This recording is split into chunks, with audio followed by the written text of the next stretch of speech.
Mind blowing के आज के एपिसोड में हम आपका स्वागत करते हैं। आज का एपिसोड में सेगमेंट है फीमेल फर्स्ट, जिसमें महिलाओं की दुनिया से जुड़े हुए एक से एक रोचक, मनोरंजक और ज्ञानवर्धक तथा खोजपूर्ण तथ्यों के साथ हम आपके साथ हाजिर हैं।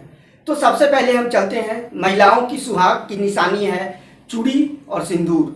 अगर कोई महिला इसे नहीं धारण करती है तो क्या मुसीबत हो सकता है। एक पति ने इसी कारण से निचली अदालत में अपील की, लेकिन वहां उसे कुछ भी स्वीकार नहीं किया गया। तब पति ने हाई कोर्ट में अपील कर दिया और हाई कोर्ट ने इसे स्वीकार कर लिया। और वहां के जज ने जो फैसला दिया वो ये है कि अगर कोई भी महिला जो शादीशुदा है उन्हें चूड़ी और सिंदूर धारण करना अनिवार्य है। अगर वो नहीं धारण करती है, इसका मतलब है कि वो कुंवारी है और वो अपने आप को शादीशुदा होने से छिपाना चाहती हैं। इसलिए मजबूर होके ये हाई कोर्ट पति को तलाक देने के लिए बाध्य है। वो हाई कोर्ट था गुवाहाटी हाई कोर्ट। आगे हम चलते हैं, आयरन लेडी के नाम से मशहूर यूके की प्राइम मिनिस्टर मार्गरेट थैचर, जो 3 बार वहाँ की प्रधानमंत्री रहीं और वो सबसे सशक्त प्रधानमंत्री थी मार्गरेट थैचर, जिसे रसिया के लोग आयरन लेडी के नाम से जानते थे। आगे बढ़ते हैं, गोविंद निहलानी जो कि बहुत बड़े निर्देशक हैं, उन्होंने प्रयोग के तौर पर भारतीय सिनेमा में केवल महिला कलाकारों को लेकर एक फिल्म बनाई और वो फिल्म में एक भी पुरुष कलाकार नहीं थे। वो फिल्म थी रुक्मावती की हवेली। महाभारत में धृतराष्ट्र के बड़े पुत्र थे दुर्योधन। धृतराष्ट्र के 100 पुत्र हुए, उनमें केवल एक पुत्री हुई, यानी 100 कौरवों के भाई में केवल एक पुत्री, वो पुत्री थी दुशाला।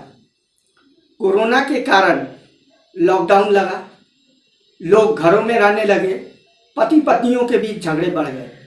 आज तलाक के सबसे ज़्यादा मामले दिल्ली में आए, फिर मुंबई में आए और झगड़ा बढ़ने लगा।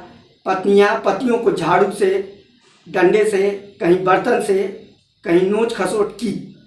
इसी समय इंग्लैंड में एक फेसबुक ग्रुप बनाया गया जिसमें कम से कम 28,000 सदस्य तुरंत ही जुड़ गए और अपने तलाक के रीजंस उस पर बताने लगे। वो फेसबुक ग्रुप था reasons I hate my husband during Covid.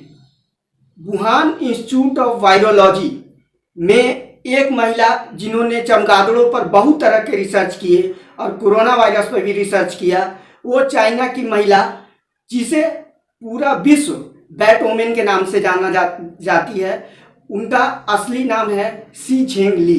विश्व की एकमात्र महिला कप्तान जो अपने जन्मदिन के अवसर पर ऑस्ट्रेलिया के साथ T20 वर्ल्ड कप का फाइनल खेली, वो महिला कप्तान भारत की है हरमनप्रीत कौर। 1959 में भारत में टीवी का प्रसारण शुरू हुआ। उस समय भारत की सूचना एवं प्रसारण मंत्री थी इंदिरा गांधी।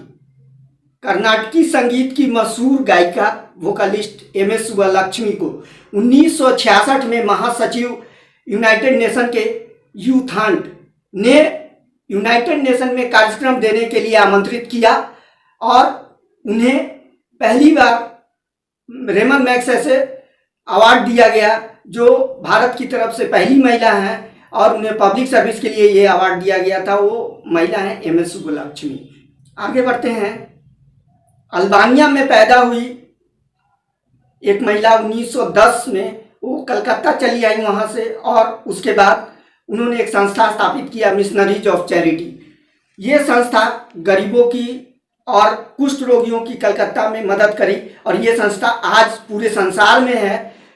मदर टेरेसा को इसके लिए 1979 का नोबेल प्राइज मिला, 1980 का भारत रत्न अवार्ड मिला और इनका असली नाम एग्नेस गोंजा बोजक्स्क्यू है।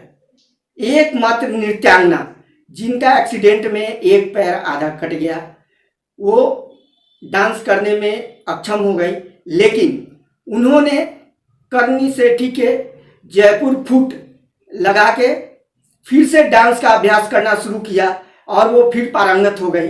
धीरे धीरे उन्होंने एक फिल्म में अभिनेत्री का रोल भी किया और वो फिल्म काफ़ी हिट हुई और उन्हें डांस देख के आप भी अनुमान नहीं लगा सकते हैं कि इनका एक पैर कटा हुआ है। वो अभिनेत्री थी सुधा चंद्रन और वो फिल्म है नाचे मयूरी। भारत की पहली महिला जिसने 1966 में यूनाइटेड किंगडम यानी कि इंग्लैंड में मिस वर्ल्ड का खिताब जीता, जो कि एक मेडिकल की स्टूडेंट थी, वो थी रीता फारिया।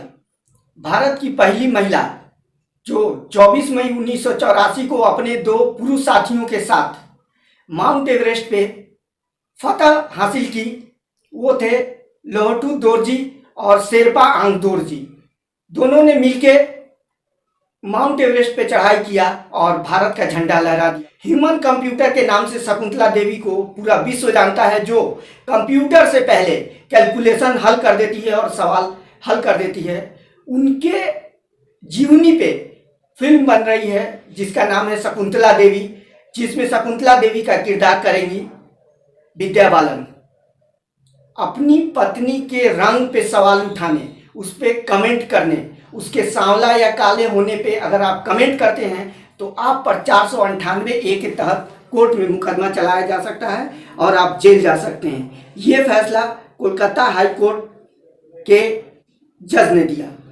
रामायण में राम की पत्नी का नाम सीता था, लेकिन आपको ये जान के हैरानी होगी कि लक्ष्मण की 2 पत्नियां थी। एक तो उर्मिला और एक और पत्नी थी जिसका नाम था वनमाला, जो महीधर राजा की पुत्री थी। इंदिरा गांधी के पहल पर सीआरपीएफ में एक बटालियन का गठन हुआ था जो 88वां बटालियन था। उसे महिला बटालियन के नाम से जाना जाता है। इससे पहले कोई भी महिला बड़े पुलिस में सीआरपीएफ में काम नहीं करती थी। और भारत की पहली राष्ट्रपति प्रतिभा पाटिल, जो 2007 से 2012 तक राष्ट्रपति रही और वो इंडियन नेशनल कांग्रेस की सदस्य थी।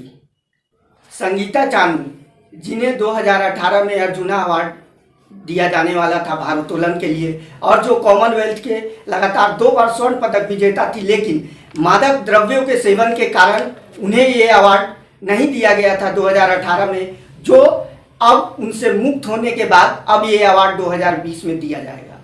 3 साल की उम्र में नजराना फिल्म में काम करने वाली एक शख्सियत जो पाकिस्तान से मुंबई चली आई थी, बाद में वे बी सोहन लाल गुरु से शादी कर ली 1961 में और 65 तक रही, फिर अलग हो गई। उनके बाद वो सरदार रोशन खान से 1975 में शादी करी और वो मुस्लिम धर्म स्वीकार करके वो बन गई सरोज खान। उनकी पहली फिल्म थी गीता मेरा नाम और आखिरी फिल्म थी कलंक। ये पहली महिला कोरियोग्राफर है जिनके चलते फिल्म फेयर ने कोरियोग्राफी का अवार्ड शुरू किया और ये महिला लगातार 8 बार कोरियोग्राफी की अवार्ड जीती और कोरियोग्राफी की नेशनल अवार्ड 3 बार जीती। और इनकी पहचान सबसे पहले मिस्टर इंडिया से मिली और उसके बाद माधुरी दीक्षित की फिल्म तेजाब से ये बहुत मशहूर हो गई। इनका असली नाम था निर्मला नागपाल।